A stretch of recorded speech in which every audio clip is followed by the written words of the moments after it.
আজকে টিফিনের সময় জলপাই ভর্তা করব। আমাকে একটু দিস, আমি অনেক ভালো পাই। ক্লাসে ঢুকে মনে হয় আমি স্কুলে না মাছের বাজারে চলে এসেছি। স্যার, আপনি ভুল করছেন। আমরা তো স্কুলেরই মাছ। আপনি আমাদের চাষি। হ্যাঁ, তা তো বুঝলাম, কিন্তু তোমাদের পড়াশোনা দেখে মনে হয় মাছ ছাড়া সব কিছু। স্যার, আপনি এত রাগ করেন কেন? রাগ শরীরের জন্য ক্ষতিকর। আমার রাগ আসে তোমাদের মতো ছাত্রদের জন্য, পড়ালেখা না করে শুধু বুদ্ধির দৌড়। রুল নাম্বার 1, স্যার, আমি উপস্থিত তো আসিস কিন্তু পড়াশোনায় অনুপস্থিত। পরের বার যদি রুল কলের সময় এত চিৎকার করিস তাহলে এই চেয়ারের সঙ্গে বেঁধে রাখবো। সরি স্যার, চুপচাপ থাকবো। রুল নাম্বার 2, স্যার, আমি এখানে। তুই কি গতকাল স্কুলে এসেছিলি? স্যার, আসতে চেয়েছিলাম কিন্তু রাস্তা খুঁজে পাইনি। কি স্কুলের রাস্তা না খুঁজে নিশ্চয়ই খেলার মাঠ খুঁজে পেয়েছিলি? তোমাদের রেজাল্ট দেখলে আমার মনে হয় শিক্ষা জীবন শুরু করার আগেই তোমাদের রিটায়ার করা উচিত। স্যার, এত বাজে বলবেন না। আশা ছাড়া মানুষ বেঁচে কিভাবে?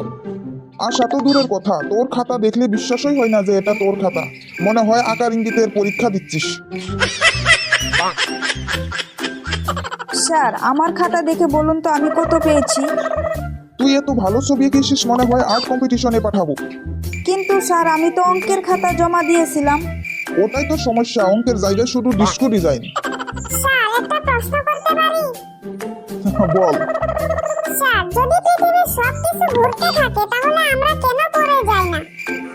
এমন প্রশ্ন তো আমি ভাবিনি। বল দেখি, পড়া শেষ করছিস? না স্যার, পড়া না করে মাটির সঙ্গে আটকে আছি। তোমরা আমাকে পাগল করে দিচ্ছ। এভাবে পড়লে পরীক্ষার দিন কি হবে? স্যার, পরীক্ষার দিন শুধু প্রার্থনা করব। প্রার্থনা? সেটা আবার কেন? স্যার, প্রার্থনা করব যাতে প্রশ্নপত্র সহজ আসে। তোর সহজ উত্তর খুঁজতে গিয়ে আমাকে কঠিন পরীক্ষায় ফেলেছিস। ক্লাস শেষ না হতে তুই বেরিয়ে যাচ্ছিস কেন? স্যার, আজকে আপনার কথা মন দিয়ে শুনলাম। সত্যি? কি শুনলি বল। আপনি বলছিলেন আগে থেকে প্রস্তুতি নাও, তাই ক্লাসের আগেই বেরোতে প্রস্তুতি নিচ্ছি।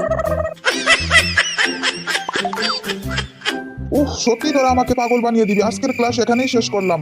আবার দেখা হচ্ছে পরবর্তী ক্লাসে। Okay sir. কি হলো বন্ধুরা, ভিডিওটি ভালো লেগে থাকলে চ্যানেলটিকে like, comment, share and subscribe করে দিও।